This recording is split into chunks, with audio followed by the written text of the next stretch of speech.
Всем мира, друзья! Сегодня вспомним о казахском ханстве 17 века и его великих правителях без Бастаймас. На рубеже 16-17 веков в Средней Азии произошли политические изменения. В Бухаре на место шейбанидов к власти пришла династия Аштарханидов. О них мы подробно говорили в 68-м выпуске. Казахский хан Есим хан заключил перемирие с представителями Аштарханидской династии и закрепил за казахами достигнутые в ходе войны успехи. Тем самым в состав казахского ханства вошли города Туркестана, а также Ташкент с округами и временный Фергана.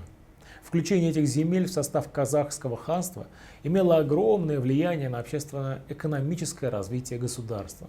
Вместе с этим следует заметить, что с заключением перемирия борьба между казахскими правителями и аштарханидами за Ташкент и города Туркестана полностью не прекратилась. Борьба продолжалась позднее и шла с переменным успехом, но уже в этот момент внутри казахского ханства зрел конфликт между представителями верховной знати. Стали формироваться различные политические группировки, которые вели борьбу за власть. Среди них особенно выделялась группа, которую возглавлял Турсун хан, сын Жалым султана. В 1613-14 годах на ханский трон воссел Турсун хан. Есим вынужден был уйти на территорию Жетысу и Кыргызстана. Здесь его власть признала часть кыргызских племен. Со временем Есин ушел в Восточный Туркестан и принимал активное участие в политических событиях, произошедших в Могульском государстве, и сражался с калмыками. В первые годы правления Турсун-хана казахское государство сохраняло свою военно-политическую мощь. В источниках говорится, что он и айраты старались не ввязываться в войну с казахами, потому что им Турсун-хан силен. Однако в 30-е годы внутриполитическое положение казахского ханства вновь осложняется. Укреплению государства сильно препятствовали непрекращающиеся междоусобные распри казахской знати. Прежде всего не сложились отношения верховного правителя Турсун-хана и Есима. После своего возвращения из Могульского государства и Кыргызстана Есим хан обосновался в районе нижнего течения Сырдарьи и перенес свою ставку в Туркестан. С этого времени значение города вновь возрастает.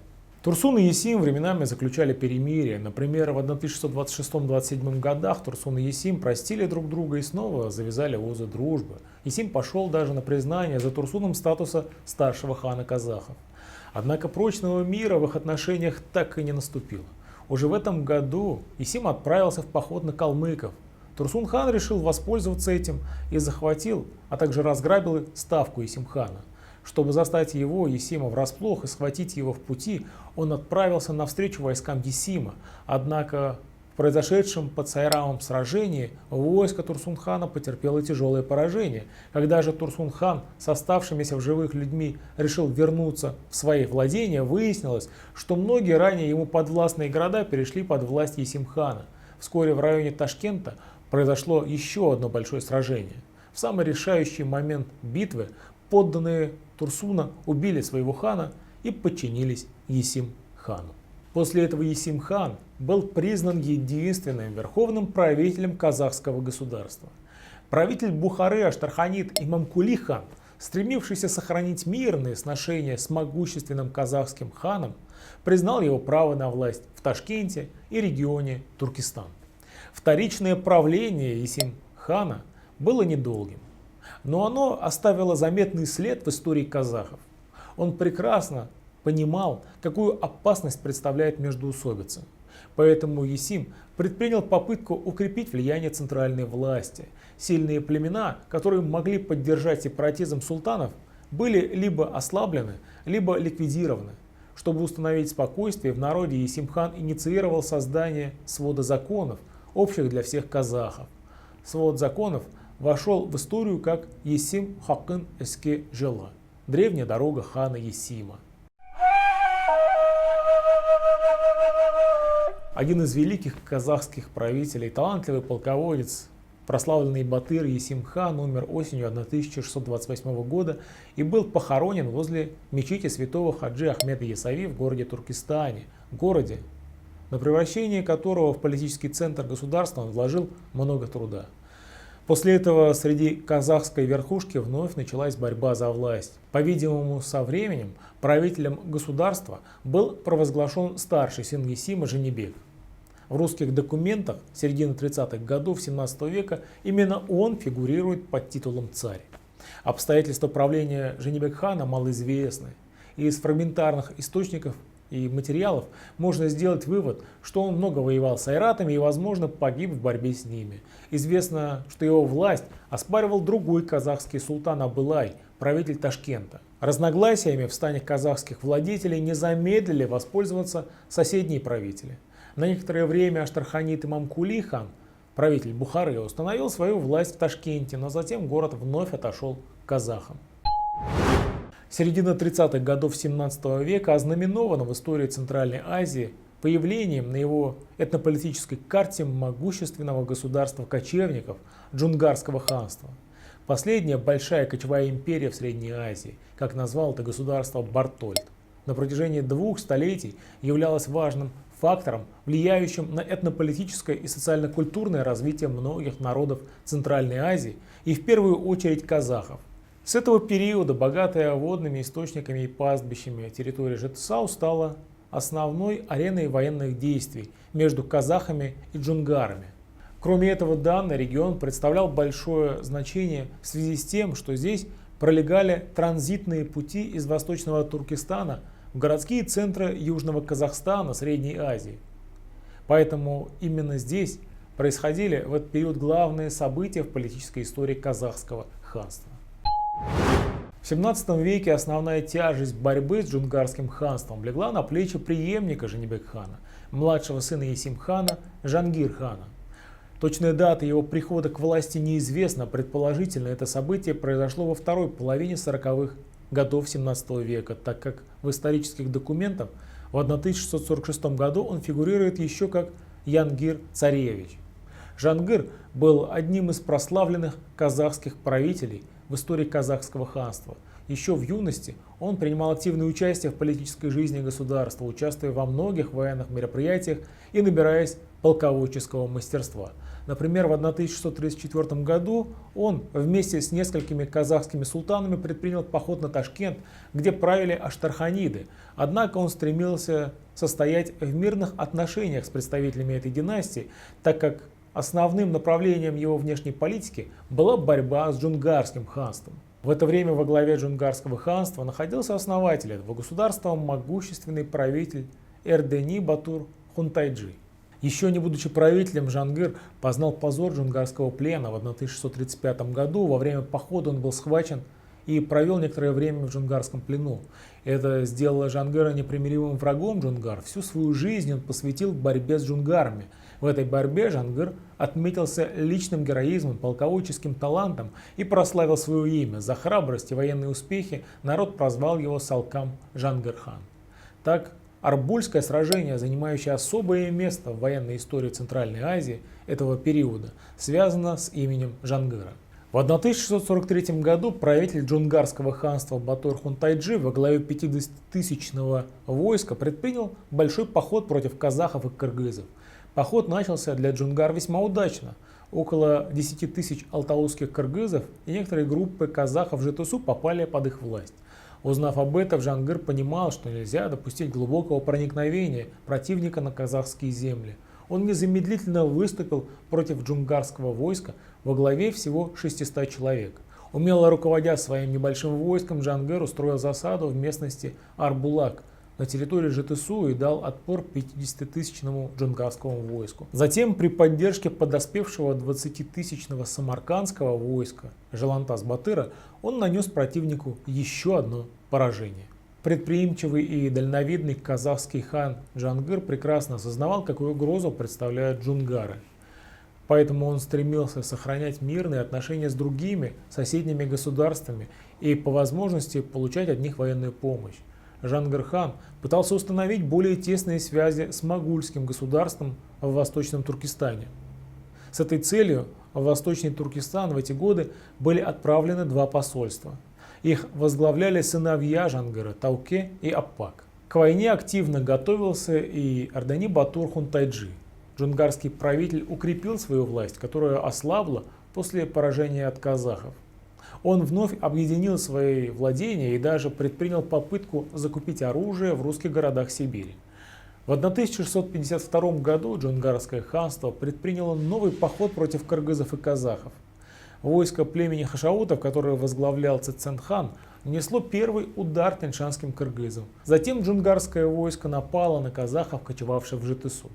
Произошел ряд сражений, и в одном из них от рук главного джунгарского батыра 17-летнего Галдамбы, сына Цицен-хана, погиб Джангир-хан. Этот подвиг сделал Галдамбу героем многих эпических монгольских сказаний.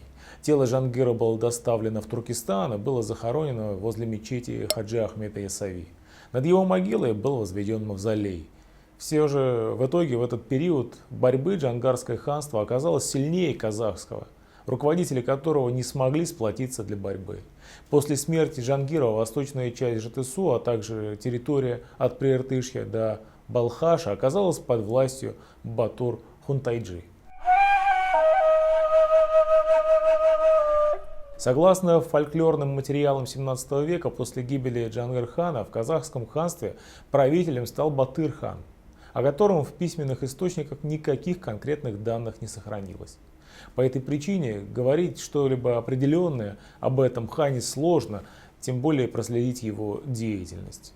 Следующим правителем казахского ханства стал сын Джангир-хана Тауке.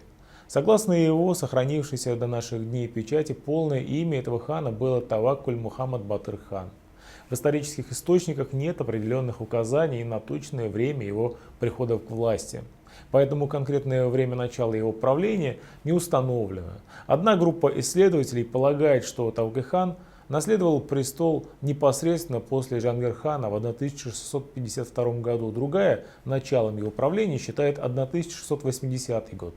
Тауке был очень опытным политическим деятелем. Он рано стал заниматься политикой и приобрел значительный практический опыт в этом деле, который пригодился ему позднее. Так известно, что еще в период правления своего отца Джангир-хана он возглавлял одно из казахских посольств в могольское государство. Большая часть исследователей считает, что казахское ханство периода правления Тауке было в политическом отношении относительно централизованным государством, основанным на ханской системе правления. По данным источников, в это время наблюдается укрепление казахского государства. В целях укрепления государства Тауке инициировал создание нового свода законов казахского ханства, известных как Жеты-Жаргы. В отличие от своих предшественников, опиравшихся прежде всего на группу Ак-Суек, своих сородичей, чингизидов, он сделал ставку на верхушку группы Кара-Суек, на родоплеменную знать биев. Значительные бии Толе, Казыбек, Айтеке являлись опорой Тауке-хана. Считается, что при нем власть хана была достаточно сильной и пользовалась уважением народа. Тауке-хан был продолжателем дела своего знаменитого отца Джангира. В этот период Джунгарское ханство от тактики набегов перешло к захвату казахских территорий. Казахско-джунгарская борьба в эти годы была особо упорной и носила характер организованных и непрестанных войн, в которых преимущество в целом было на стороне джунгар. В 80-е годы 17 века джунгарские правители овладели значительной частью юго-восточного Казахстана. Их передовые отряды прочно укрепились в Житысу. В эти годы в бассейне верхнего и среднего течения реки Или кочевало племя чоросов. Правитель джунгарского ханства Галдан Башакту Хунтайджи даже перенес свою ставку из Иртыша в бассейн реки Или при впадении в нее реки Текес. Районы кочевья джунгарского племени Хашаут доходили до побережья реки Талас. Отсюда они совершали походы на юг Казахстана. Джунгары стремились захватить эти земли, так как здесь проходили важнейшие торговые пути и находились крупные городские центры. В 1684 году джунгары дошли до Сайрама. Город был разрушен.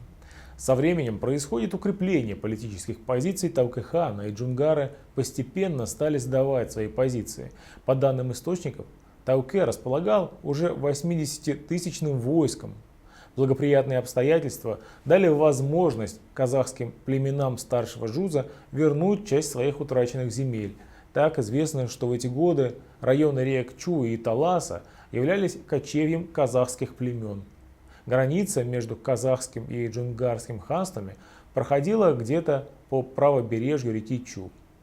На юге казахского ханства в этот период отмечен ряд небольших, в большей части успешных сражений казахов с аштарханидами Бухары за территорию Туркестана. Численность подвластных Таукэ-хану городков в Присардарьинском районе достигла 32. В качестве своей главной ставки и политического центра государства Таукэ избрал город Туркестан. Отношения с аштарханидами в этот период характеризуются не только войнами. Для усиления торговых отношений со Средней Азией Таукэ отправлял свои посольства к аштарханидам. Кроме этого, стремясь установить дипломатические отношения с русским государством, он отправил 5 посольств в Москву. Поддержка России также имела решающее значение в вопросе, кто должен править могульским государством. Таукэ-хан прожил довольно продолжительную жизнь и умер в 1715 году. Его, как и многих его предков, с почестью похоронили в Туркестане, городе, ставшем к этому времени политической и культурной столицей казахского ханства. Период правления Таукэ-хана считается золотым веком, периодом последнего подъема единого казахского государства. В 1748 году русский посол Тевкелев писал: «Таукэ-хан был человек умный и у киргизцев-казахов в великом почтении». Левшин сравнил Таукэ-хана с известным политическим деятелем античности Ликургом. Период правления Таукэ является последним периодом подъема казахского ханства в Средневековье. Он последний казахский хан, чья власть распространялась на все 3 казахских жуза. После смерти Таукэ-хана в каждом из них стали избираться свои ханы. Однако это нельзя рассматривать как окончание истории казахского ханства. Оно просуществовало до полного вхождения в состав России в XIX веке, когда была отменена ханская власть. Друзья, в будущем мы обязательно вернемся к разговору о казахском ханстве, ведь эта земля породила немало героев, о которых важно знать и помнить. Ставьте мощные лайки, пишите комментарии и свои отзывы, или все, что посчитаете нужным под этим видео, делитесь им в социальных сетях. С вами был Ринат Хабибуллин и Татары сквозь время. Ассаламу алейкум, сау, благос и до новых встреч. Каздесканше.